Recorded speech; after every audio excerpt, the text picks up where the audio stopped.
Bonaventure Bonnies at the Super Bowl. This morning, your backstage pass to all the action from Minneapolis, only days away from the big game. It's a racially charged Instagram photo that rocked campus. Coming up, we have interviews from those connected to the controversial post. February marks Black History Month.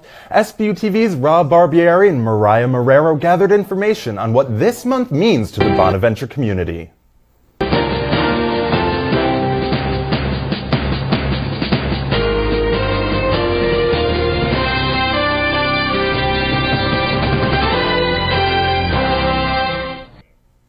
Good morning, I'm Katie Tursek. Thanks for joining us on SBU-TV this Friday morning. And I'm Bryce Spadafora. Let's get straight to the news here on SBU-TV. Right now, 3 St. Bonaventure students are in Minneapolis covering Super Bowl 52 with an all-access pass on Radio Row. SBU-TV's Ben Solnick and Fraser Breon spoke with the students and a local restaurant manager about the events taking place before this week's big game.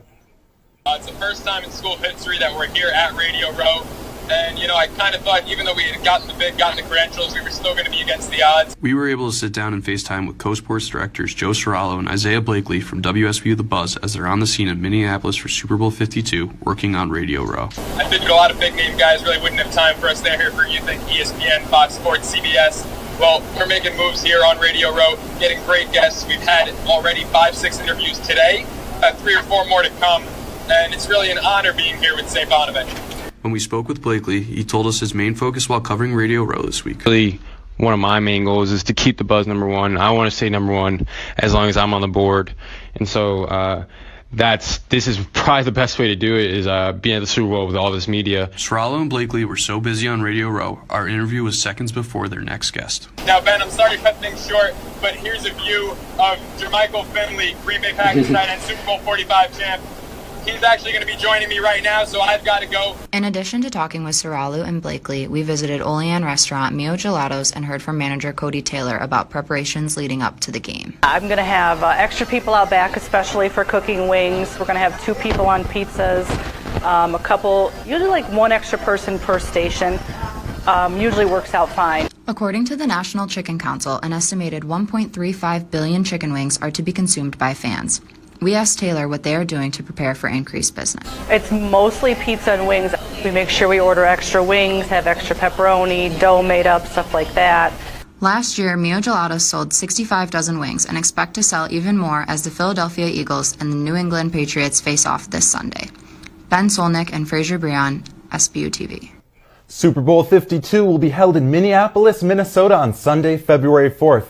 Reigning Super Bowl champs, the New England Patriots, face off against the Philadelphia Eagles, attempting to secure their 6th title in franchise history. In an exclusive interview, I sat down with freshman Sam DiBiase, the student who generated an Instagram photo that had a racial tone. Hear the full story now and response from the university president and fellow students on campus. I know that I made a mistake, but I don't want anybody else in the future to make the same mistake.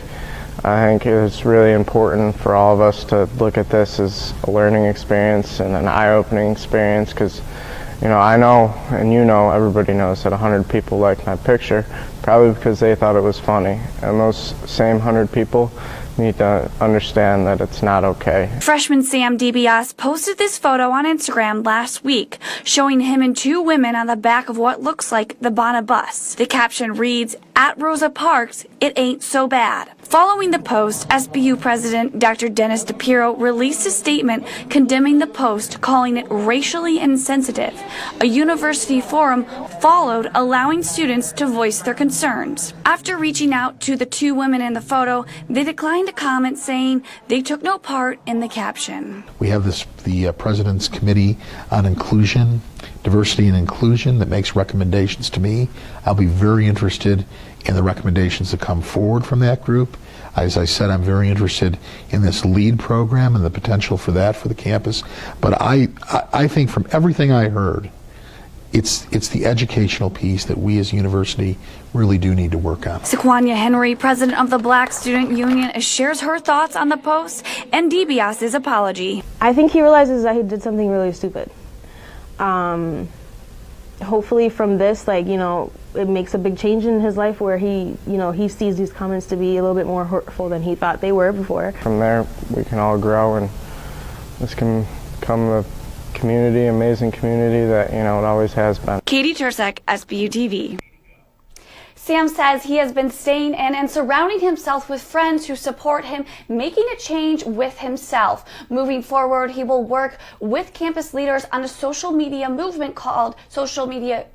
justice movement called Ideal Campaign. The group wants to get the conversation going on similar racial issues across campus. The beginning of February marks the start of Black History Month. Behind me is the Damiana Center for Multicultural Student Affairs. This is a culturally diverse community for students on campus. I spoke with the center's coordinator Parker Suddeth, President Dennis DePiero, and students of the St. Bonaventure community to get their thoughts on Black History Month. Talk about history. I speak from a national and global perspective. The impact that people from the African diaspora have had on throughout the inception of the world has been monumentous. Education is a very big part of it, and I think that we need to find ways to integrate not only in terms of educational events that expose our students to diverse issues and discussions about diversity, but also to embedding it in our curriculum and so forth in everything we do. I think that's really important. History Month, it should be all 12 months, not just the one, but I think that it's definitely a celebration of Black culture. So yeah, I'd say so. I'd say they're doing a lot of things right. Obviously more can be done. More can always be done though. But I'd say, compared to most of the universities, definitely they're doing a pretty good job.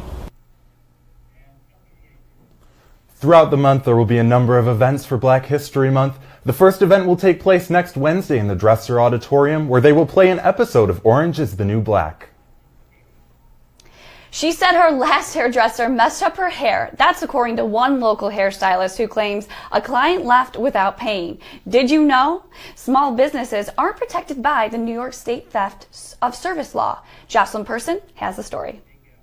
The sound of beauty service for clients, but a feeling of disbelief. I was kind of shocked at first because it's just not something you expect. That's right. Business owner Leah Walters Tahara of WT Hair Salon didn't expect to have a client of his to walk away without paying the beauty service. This person was a first-time client. Ironically, she came to us because she said her last hairdresser messed up her hair.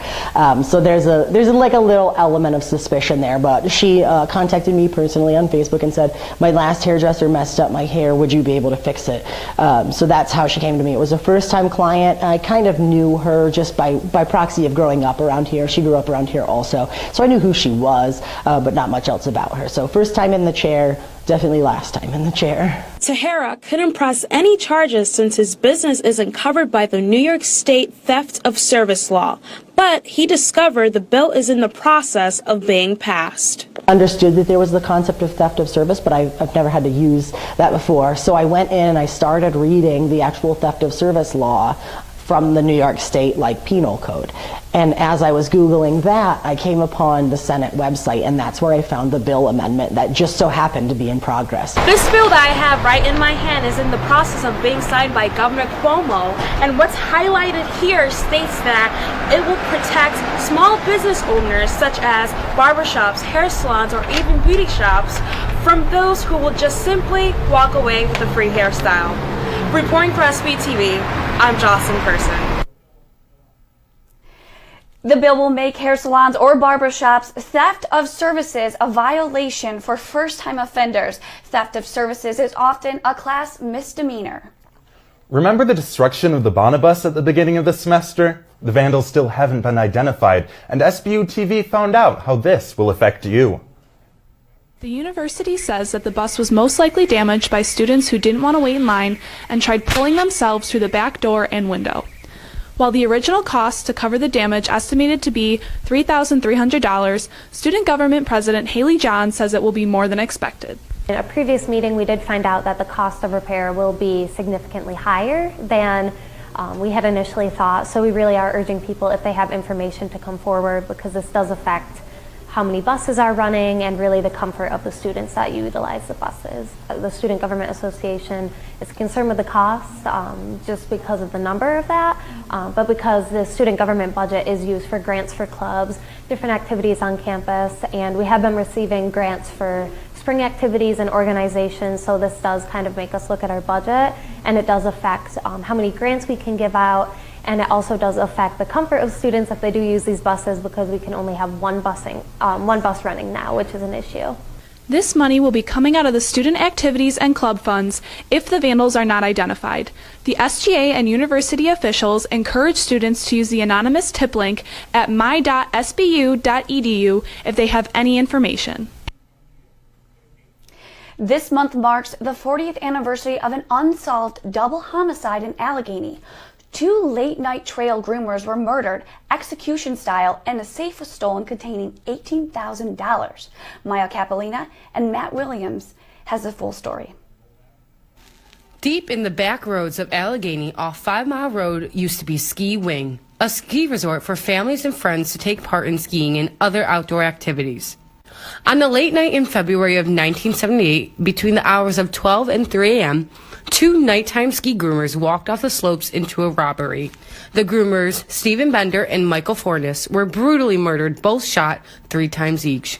I spoke with New York State senior investigator Giulio Giardini.